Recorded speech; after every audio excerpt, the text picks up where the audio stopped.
Bitch, I wake up, no stylish.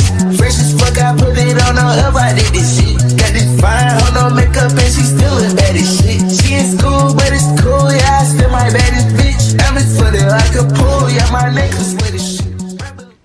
Hey guys, my name is Morgan. If you're new here, welcome to my channel.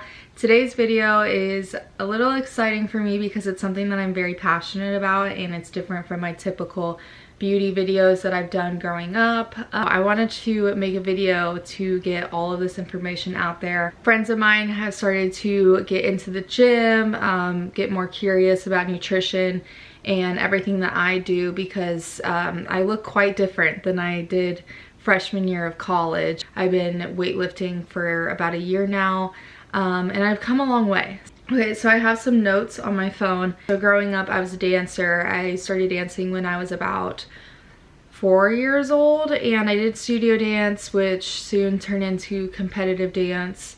And I did competitive dance up until 8th grade when I moved high schools and I joined my high school dance team. And I was always kind of naturally skinny. I was definitely a late bloomer. I didn't go through puberty until like 8th grade.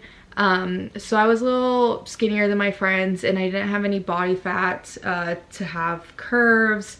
In high school, freshman year, I decided to go vegetarian. And this was kind of in the height of all the vegan stuff. So at the time I saw nothing wrong with it and I didn't think anything of it, but I was also 14 and deciding to cut out major food groups. So I actually became a pescatarian, and I was a pescatarian up until 2019. So it was about 4 years until my freshman year of college. I randomly ate Chick-fil-A one day. In high school was kind of when I started to recognize diet culture.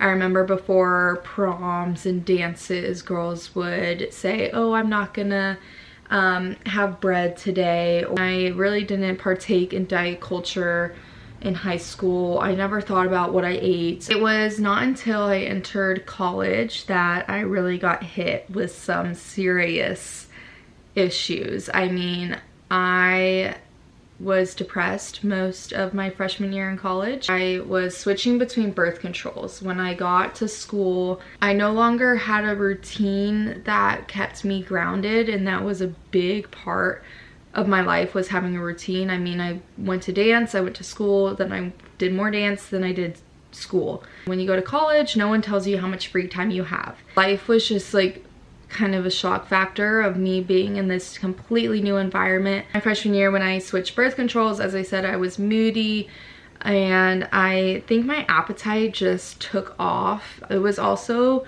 kind of an unhealthy view of the dining hall because it was just always there. Within the first month of being at school, I did gain a considerable amount of weight and I was starting to see it in myself. And I remember the first time I went home for fall break in October of freshman year and I was in tears to my mom, and I had never expressed any kind of awareness of my body like that before, but I was visibly upset.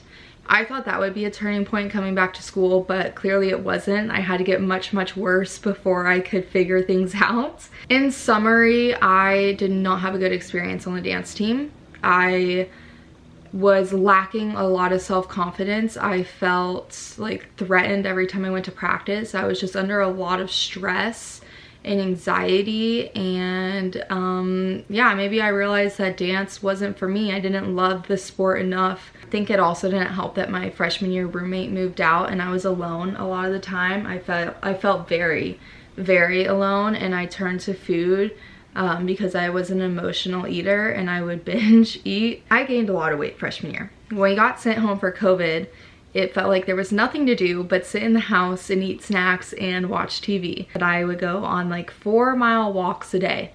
I started going to yoga, I started working at a restaurant, and I pretty much found ways to keep myself busy. And while I started to see some progress losing weight, I felt like I couldn't miss a day of working out. So I would go to a workout class every day, whether it was yoga, Pilates, HIIT. I started to get really nervous around food, and the next meal would always stress me out. As soon as I like woke up and tried to figure out what to eat for breakfast, I was wondering, what am I going to eat for lunch and what am I going to eat for dinner, and how is it going to be the most healthy thing that I can choose. And then came Labor Day of sophomore year. I ate a lot of things that I considered very bad that I hadn't had in a while, and I think it really triggered me. I was never properly diagnosed and I never sought help really, so I don't want to talk too much about it, but I definitely developed an eating disorder, and I had a very, very unhealthy relationship with food and exercise, to the point that I worked out every day.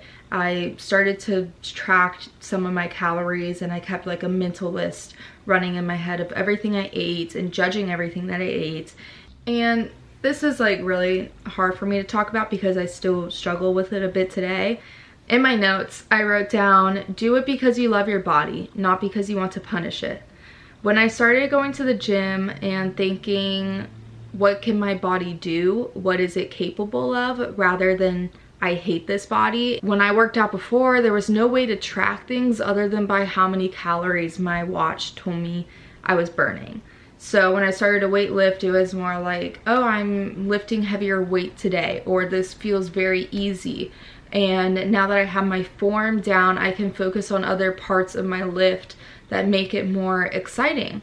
You're not gonna make any progress if you don't keep the promises to yourself, and if you don't trust in yourself, because as soon as you label something as bad, or you make this strict regimen of like big goals that are not broken down into smaller sub goals, once you break that big goal of the all or nothing, it's gonna feel like you're losing trust in yourself and you're not holding yourself accountable. So the next time you go around to accomplish something, you're just already set back. Basically, it's fake it until you make it.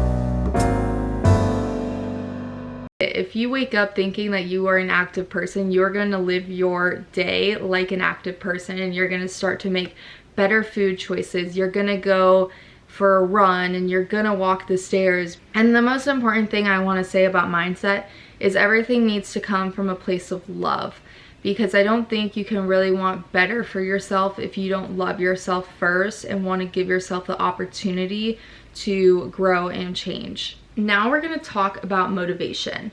And the first thing I have on the list is workout classes with friends. Being a workout partner is fun, but it's also nice to like build off of each other and keep that energy going. Another good point in that is the gym is kind of scary and it can be very intimidating, so it definitely helps to have someone enter that space with you. Take progress pictures. I know you do not want to take a picture right now when you feel your worst, but you're going to be thankful later, because it's really when I look at progress pictures that I think, wow, I have come so far. And number 3 is journaling. I don't know why it took me so long to make this a habit of mine.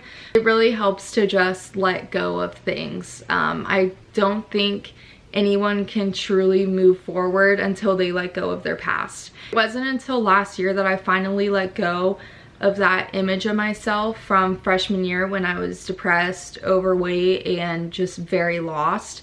And every time I looked in the mirror, that's all I saw, that I just did not believe in myself and I felt trapped. But the way that you talk to yourself every day can really change how your days go. Say some affirmations, maybe write some notes on your mirror.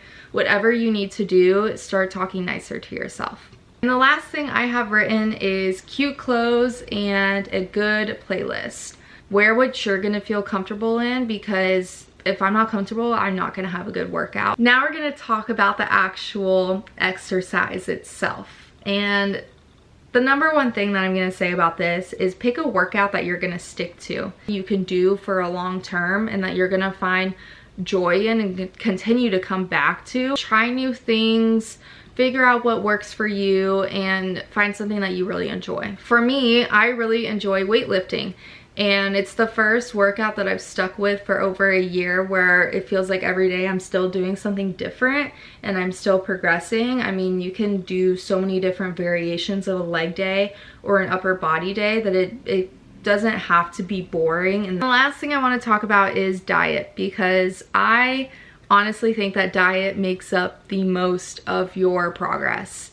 You could be working out every day of the week, but if you go home and eat very high caloric foods, you are not gonna see any progress. The only way to lose weight is through a calorie deficit, and that doesn't mean that it needs to be boring, and that doesn't mean that you only have to eat vegetables. You can make it fun, you can make it enjoyable, you can find healthy alternatives for the things that you already like. Focusing on adding to the meal rather than subtracting. It's all about the mindset of not restricting yourself, but giving yourself more. So that means more vegetables, more healthy carbs. Focusing on the whole foods, another tip is to always have a protein, a carb, and a fat. If you don't know a lot about macronutrients, I am not super educated, so I'm not going to say a lot here, but you can go look up some YouTube videos to get some more information about it. You allow yourself to have all of the food whenever you want, whenever the craving hits, that you're not gonna feel like it's a scarce item in your life. You label something as good and bad. As soon as you allow yourself to have that bad thing, your mind goes to places where it thinks, I'm never gonna have this again. I'm not allowed to have this, but I already indulged, so why not go further? It's just a really deep hole that you don't want to get caught up in, and I could do a whole nother video about intuitive eating. I feel like I just rambled for so long, and I don't know if any of this made sense. I don't know if it helped anyone. If you have any questions, or you have any more topics you want me to go in depth, please let me know. I am still figuring everything out myself, but I've come a far way, and I am proud of myself. It feels good to be on the other side of this and not be so attached to the old me and all these old unhealthy restrictive habits that I used to have. Life is too short. You are not going to be an old grandma thinking back on everything that you ate and how much you exercised and what your body looked like. No one's going to remember you for your body. They're going to remember you for how you treat them. So treat others with kindness and treat yourself with the self-respect that you deserve. If you want to follow me along on my fitness journey, I also have a whole fitness wellness account on Instagram. It's at wellnesswmo, and I share recipes, workouts, any little bursts of motivation that I might feel that day. It's all on there. It's kind of like my behind the scenes Finsta. Follow me over there or follow me on my main at morganxoxxo. Thank you guys so much for watching. This is something I'm really passionate about, so I would love to make some more videos if you're interested, and I'll talk to you guys in my next video. Bye.